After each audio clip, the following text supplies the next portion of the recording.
Então, meus irmãos, encerrei meu testemunho. Eu li um livro uma vez, eu já disse para os irmãos que eu li centenas de livros. E eu li um livro, se você procurar ali, anota, falando sobre os ardis de Satanás. Compra esse livro e guarda e lê. E através desse livro, e também eu li algumas palestras, li não, ouvi, e comprei 4, 5 livros de uma autora que ela é dos Estados Unidos, Rebecca Brown. Eu cito livros aqui, irmãos. Quando eu cito um livro, você pode comprar. E tem livros que, pela misericórdia de Deus, da CPAD, que são passados por um crivo. O que é um crivo? Uma avaliação dos nossos teólogos da Assembleia de Deus. E eles olham se esse livro não tem alguma heresia. Se não for da CPAD, abre o olho. Da Rebecca Brown, não é da CPAD. Só para você saber que eu tenho conhecimento de causa, porque ela traz algumas coisas ali meia forte, que alguns líderes não entenderam a linha de raciocínio dela. Eu emprestei um livro dessa autora, Rebecca Brown, para um irmão que com certeza está me ouvindo, não vou citar o nome dele, e ele faz uma recomendação embaixo: se você não for forte, nem comece a ler o livro.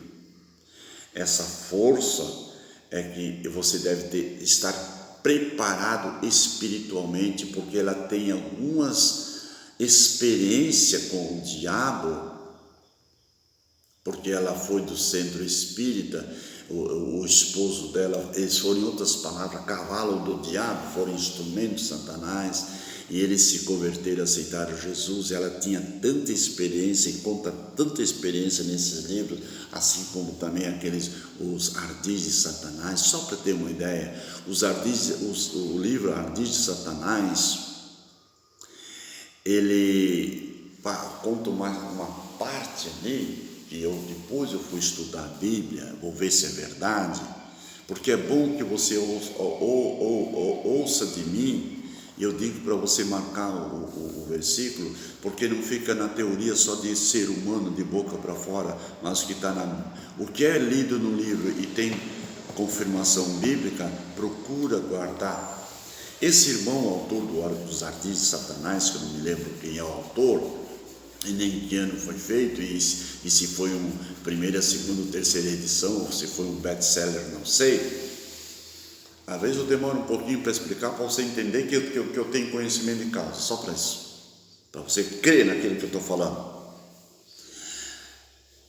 Ele explicou como o Satanás, ele se traveste, um travesti, sabe o que é um travesti?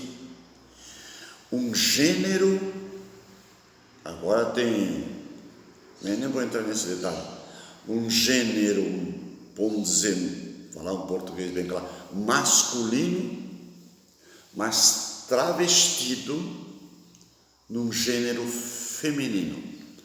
Aí você entendeu bem mesmo que a palavra travesti. Não estou falando no sentido pejorativo, mas estou falando.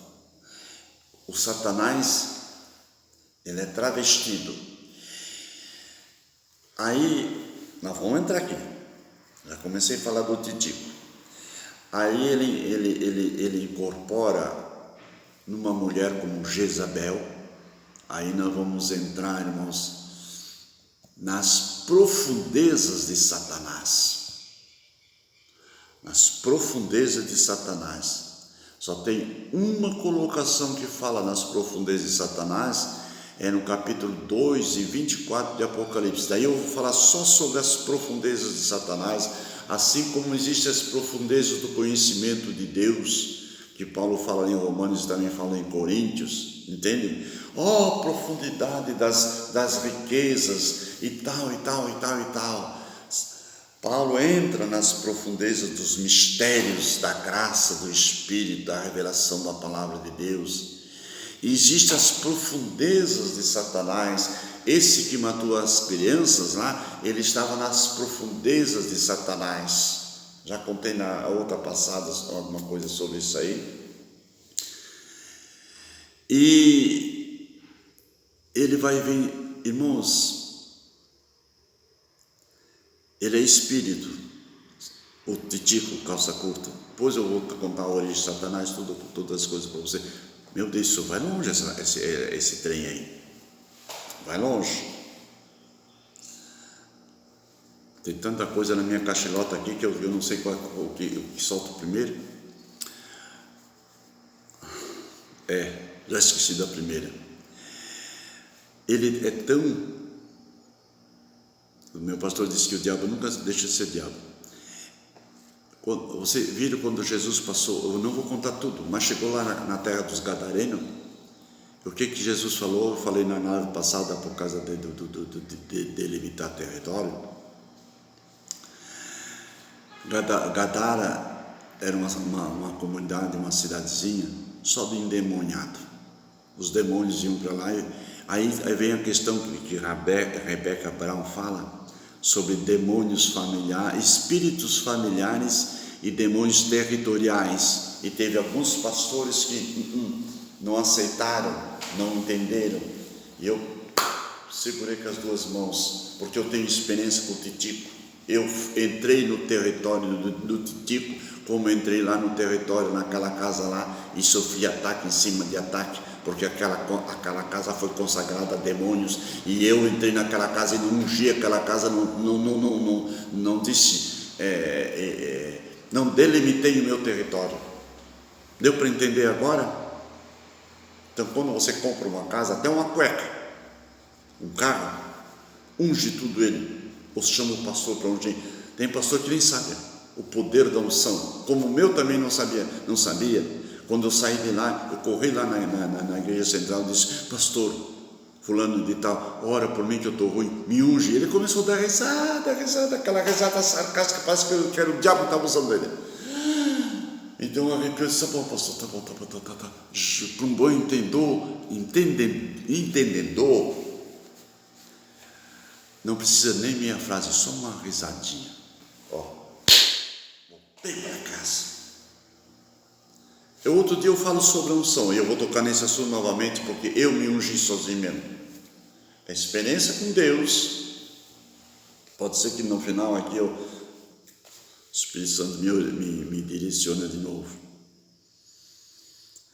E aí quando Jesus chegou em Gadara, sabe o que o diabo disse para ele? Filho do Altíssimo, olha a expressão, não é o tempo de você nos perturbar. Jesus foi repreendendo já em nome de Jesus. Irmão, pelo amor de Deus, se tu entrar numa igreja ou assistir um programa que vê o pastor conversando com o diabo, abre o olho, fica esperto, meu irmão, que ali Deus, o Espírito Santo não está ali não.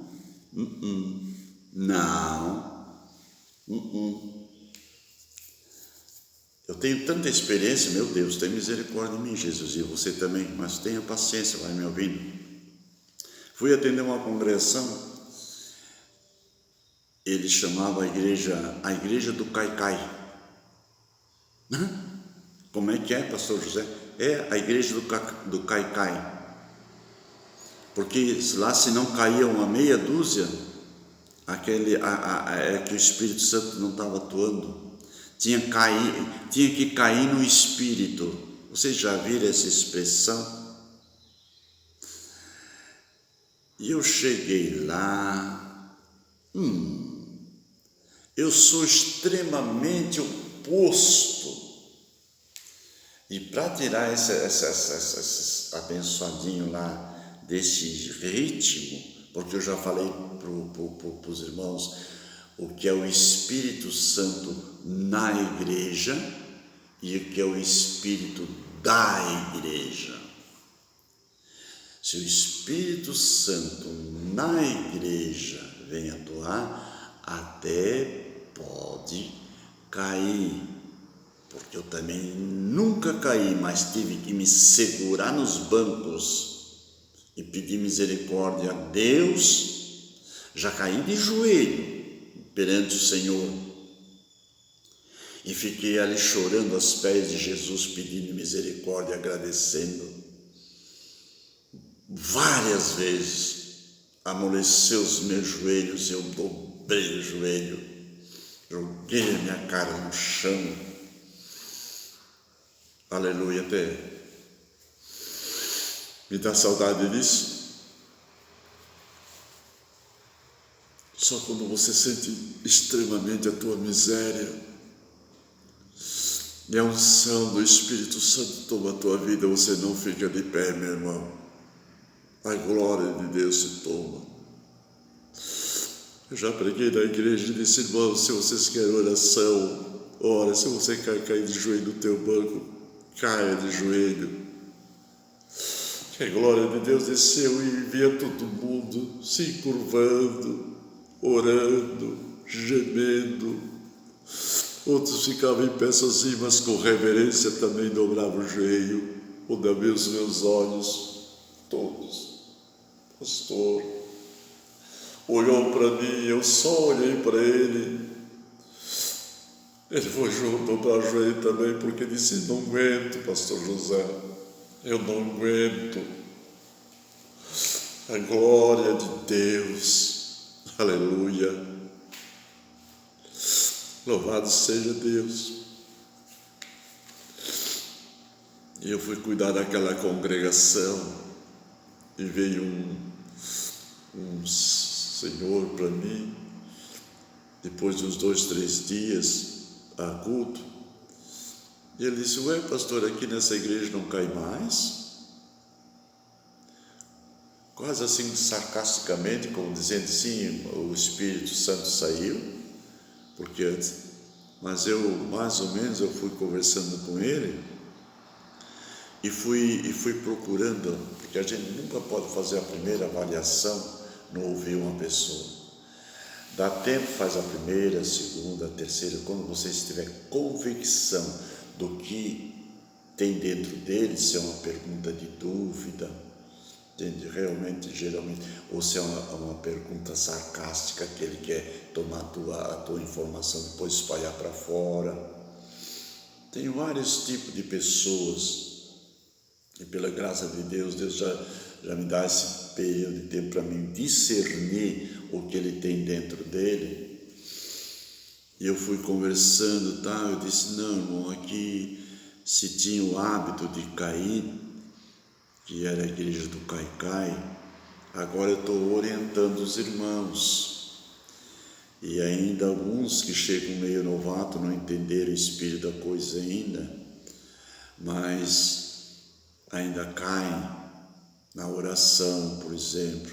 Tem muitos e muitos pastores que oram, enquanto a pessoa não cair, ele não para de orar.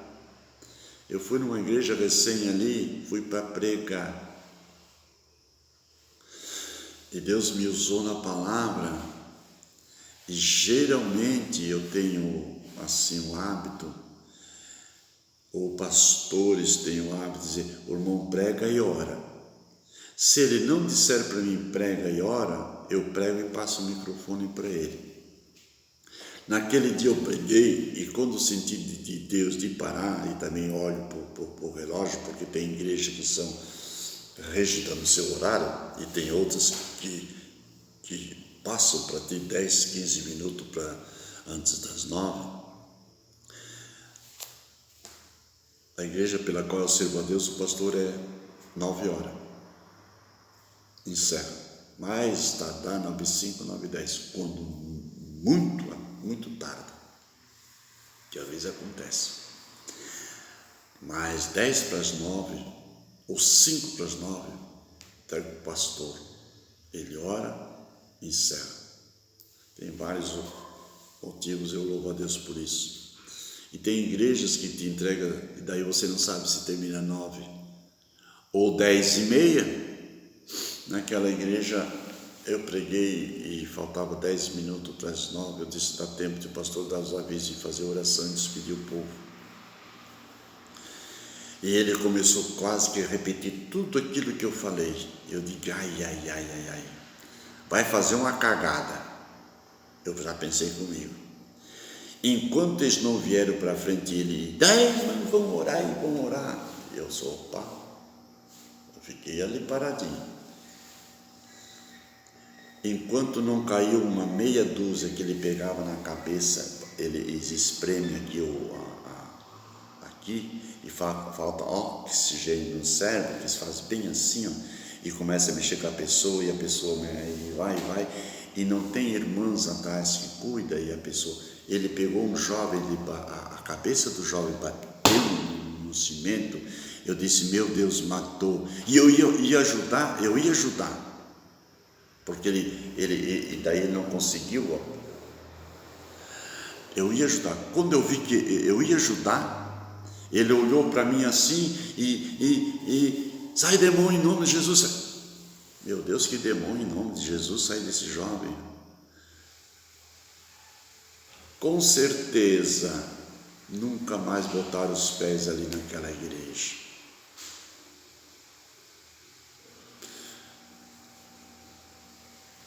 Na sede onde você vê a Deus, tinha culto de cura e libertação, toda sexta-feira de tarde. E o pastor sempre mandava alguém para me auxiliar, porque eu tinha que tocar, cantar, pregar, dar glória a Deus e aleluia, e fazer oferta e orar pelas pessoas que vinham, a igreja enchia. E também tinha um horário de começar e horário de terminar, porque muitos vinham de ônibus de outras cidades, e daí tinha que estar no ponto certinho, se não perdia o ônibus. Daí só mais 7 horas da noite, e era no transtorno. Nosso pastor disse: pastor José, é o horário, tá bom.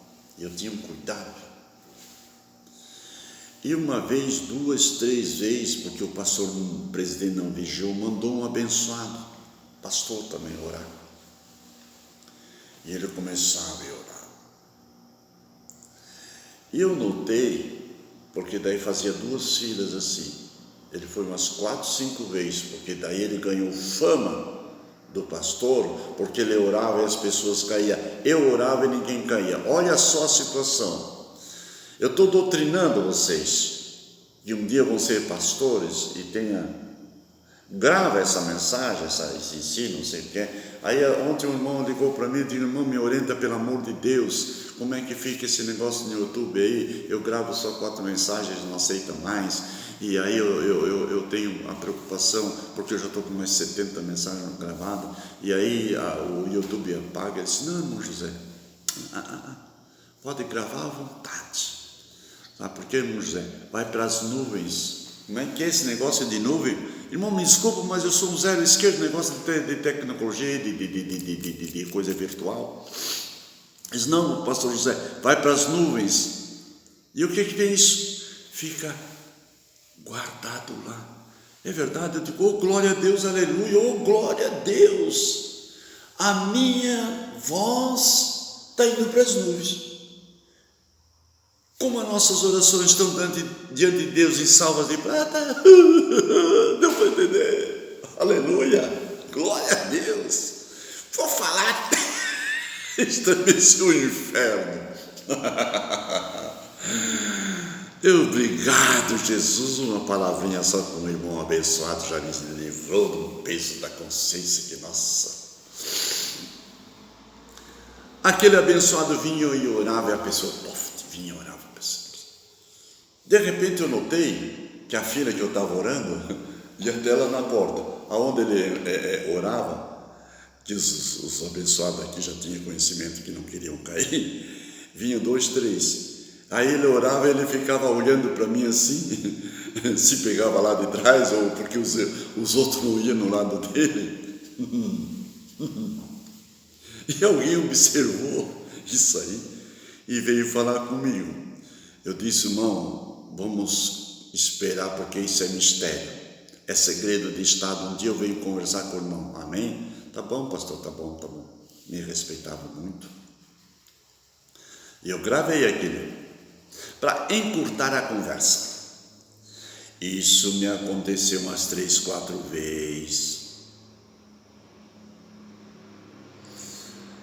3 vezes aconteceu especificamente. E eu vou contar em 2 palavras.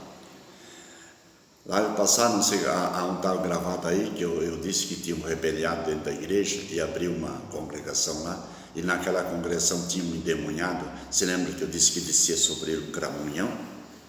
Né? E daí o rebeliado saiu da minha igreja porque não ganhava oportunidade, porque ele era fazia uns tardalhaços lá, só gritava e honrava que nem deixa quieto. E eu não dei mais oportunidade para ele, saiu falando da minha vida, eu abri uma igreja lá. E só que nessa igreja tem aquele endemoniado que recebeu o cramunhão. E naquele dia o demônio entrou no endemoniado lá, o filho da mulher. E ele foi querer expulsar o demônio, mas o demônio deu um pau nele. Ele quase matou o cara. É verdade. O demônio entrou nele e quase matou ele. E aí tiveram que chamar a polícia porque os vizinhos viram aquele quebra-pau lá dentro da casa da viúva, e grito, e berro e tal, e foram pro pau mesmo, porque daí o homem não conseguiu expulsar o demônio do endemoniado, e o endemoniado partiu para cima dele. Ele queria ter autoridade agora não física, porque espiritual ele nunca teve. E o pau comeu e a polícia veio, e aqueles gritos, e a mãezinha tadinha toda aleijada, torta lá no fundo da cama, e gritando, meu filho, meu filho, meu filho, e outro vizinho pensou que o pastor estava matando o filho, e deu aquele dedéu, e foram tudo para a cadeia. Pegaram o endemoniado, porque daí veio um camburão, e não entenderam o demônio o cramunhão no endemoniado, e levaram tudo para a cadeia. Depois de uma semana, eu vim para a igreja, vi irmão, pastor José, sabe o que aconteceu lá? Assim, glória, o demônio deu um pipoco no caboclo. Irmão, sumiu do bairro. Vai, endemoniado, vai, incrédulo. Vai você brincar com o demônio. Nessa igreja específica que eu disse que o camarada estava orando para os outros e as pessoas caíram, sabe o que aconteceu? Ele estava no adultério,